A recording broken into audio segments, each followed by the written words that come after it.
Hey everybody, RoxyBox90 here with Battle for Zendikar spoilers coming out of PAX. We got some mind-boggling stuff that came out over the weekend so far, and I'm sure there's going to be even more before the end of it, but we got to start somewhere. So how about we kick it off with Gideon, ally of Zendikar. Yes, Mythic Gideon is here and here to stay. Something I'm going to say right now, because it implies to a lot of the cards, is I'm not such a fan of the artwork. I'm really not.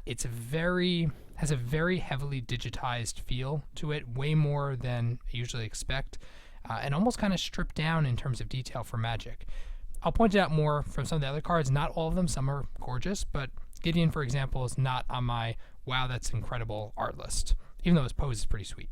Gideon, ally of Zendikar, 4 for a 4 loyalty, +1 to end attorneys, a 5/5 human soldier with indestructible. Prevent all damage dealt in this turn. 0, you get a 2/2 knight ally creature token to play. -4, you get an emblem with creatures you control, 1/1. So he doesn't have a real ultimate. Let's call it that, because to be quite frank, his -4 ultimate is not that awesome. It really isn't. It's very, very weak. Weaker than Elspeth, weaker than pretty much any other Planeswalker out there in terms of an ultimate. But it seems like that Wizards said to themselves, how about we mix around? We kind of remove the ultimate factor. Wow, that crazy ability that's never going to happen, or if it does, it's going to be insane. Let's try to make a card that you can play along and fluctuate between all the abilities without making them all pretty strong, without any of them being particularly game-ending. I think this is a good example. +1, 4 for a 4, or 4 for a 5/5. That is already very solid creature, indestructible 5/5, straight up. That's pretty sweet. Then the fact that for 0, this reminds me of Xenagos, being able to make Xenagos had haste. Obviously it was +up, but still 0 to get a 2/2 creature, solid for aggressive decks, no question. Very nice, gives you extra board presence, and the -4 works very well with anything from tokens to aggressive strategies, anything. Obviously unlimited, this card is fantastic, all-out star. Is it really pushed enough to get there and constructed?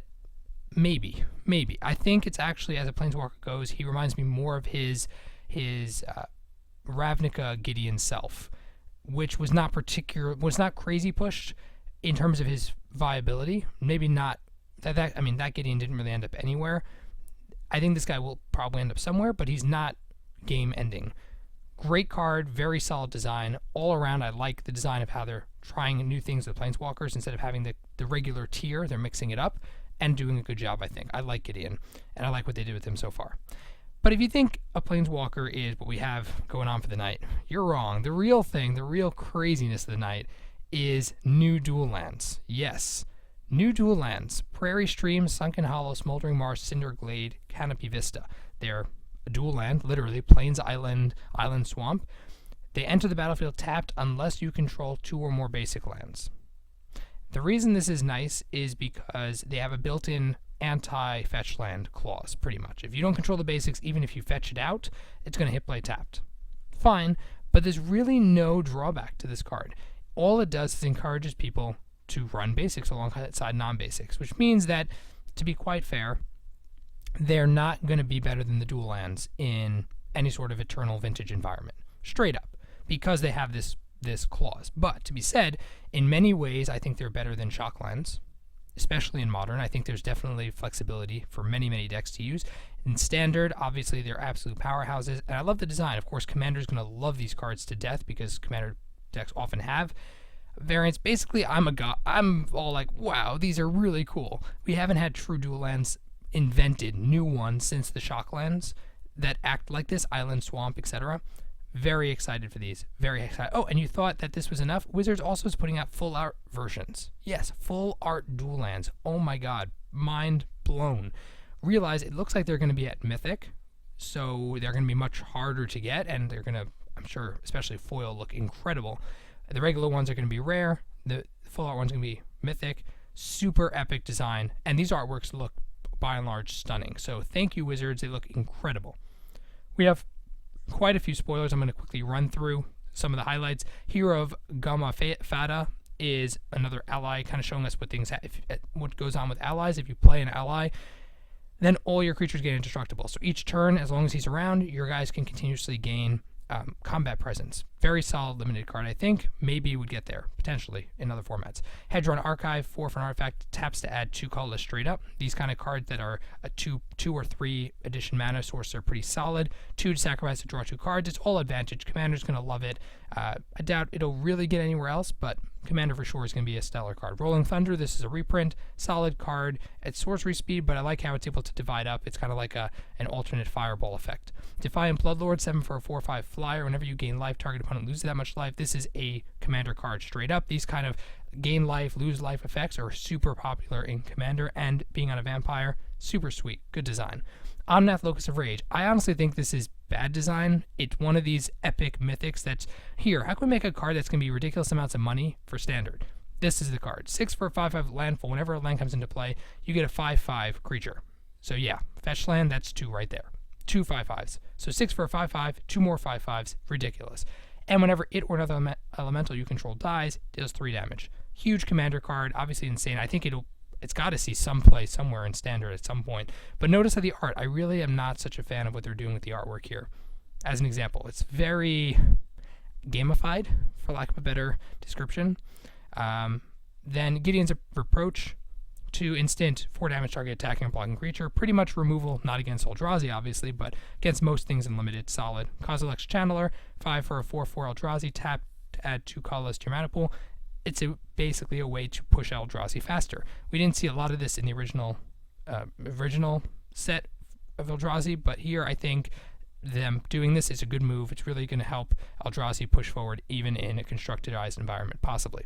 Eldrazi Devastator, 8 for an 8/9 trample. Why does it not have some kind of annihilator effect? This is bizarre, I guess. 8 for an 8/9 trample. What? Why? I don't know, but fine. It's a common. Mist Intruder, 2 for a 1/2 Devoid Flying Ingest. Seems fine. 2 for 1/2 flyer with the ingest effect. It's probably going to be a low-end curve effect for decks that utilize the exile effect, as we'll get to shortly. Barrage Tyrant, 5 for a 5/3 Devoid. 3, sack another colorless creature. Deals damage equal to the sacrificed creature's power to target creature or player. Pretty much means that you get to throw your huge Eldrazi at people. This kind of a card is very scary because as long as it's in play, in response to removal effects and so on, you can kill someone very easily. Very solid card, and it's rare because in limited this is insane. Blight Herder, 4/5 for 5. Whenever you cast it, you can put 2 cards your opponents own from exile into their graveyards. If you do, you get 3 colorless. Again, playing off of the ingest style effect, it can give you a huge ramp forward, while also being a very solid creature of itself, with the quote-unquote, I guess, drawback of putting cards from exile into graveyards. Seems very cool. I love this design between graveyards that they're doing. Incubator Drone, 4 for a 2/3 Devoid. Whenever it enters the battlefield, you get a 1/1 colorless Scion creature. Sack it to add a colorless to your mana pool. This is fine. It's probably a standard, ramp stylized effect for Eldrazi, but it's 4 for 2/3, and you get a 1/1 as well. Not an 0/1 token. Realize it's a little bit better, but still 1/1. It seems fine. It's common. I don't quite know where it would fall on the curve, but the usual. Oran Reef Hydra, 6 for a 5/5 trample. Landfall. Whenever a land enters the battlefield in your control, you get a 1/1 counter on it. If the land has a forest, it gets 2 1 counters. Here we go. If it's a forest, something double happens. So 6 for a 7/7 if you control forest with trample. Seems pretty good for limited.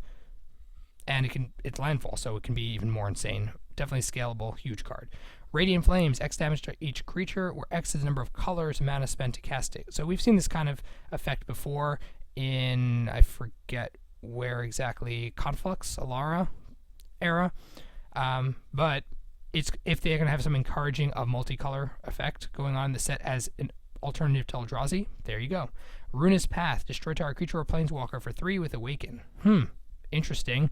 Maybe another Hero's Downfall is going to be rotating, so this could be an alternative to that. Seems solid. The Awaken's kind of tacked on a little bit, but 3 for straight up removal, it's always good. Titan's Presence, you reveal a colorless creature as an additional cost to exile a creature if its power is less than or equal to reveal a card's power. In other words, if it's Eldrazi, then it's usually going to win. But for instant speed, huge. I'm definitely putting it into my colorless deck. Then we got all the lands. Ulamog, the Ceaseless Hunger. Again, artwork. What, Wizards? Seriously? Not a fan of this style art at all. The original is so much better. But 10 for a 10/10. Whenever you cast it, exile 2 target permanents. Not 1 like the original. So it costs 1 less, exiles 2 permanents, 10/10 indestructible. Whenever it attacks, defending player exiles the top 20 cards. So that is not only a huge mill mechanic and a game ender in limited environments, but it also feeds into the ingest/play from exile effects. All in all, he's huge, he's powerhouse, he's sweet, he's kind of there's not much going on with him in terms of design. He's pretty obvious in terms of design, but he's also huge, epic, awesome. As a commander player, we're going to love him. That's straight up. So there we go. That is a ridiculous number of spoilers for the evening. I hope you guys enjoyed. Definitely let me know what you think about everything down below in the comment section. If you enjoyed the video, tap the like button. If you're new to the channel, check it and subscribe. I'll let you guys know all the new spoilers coming out as they come. So stay tuned. And as always, Roxbox90 signing out. I'll see you guys next time.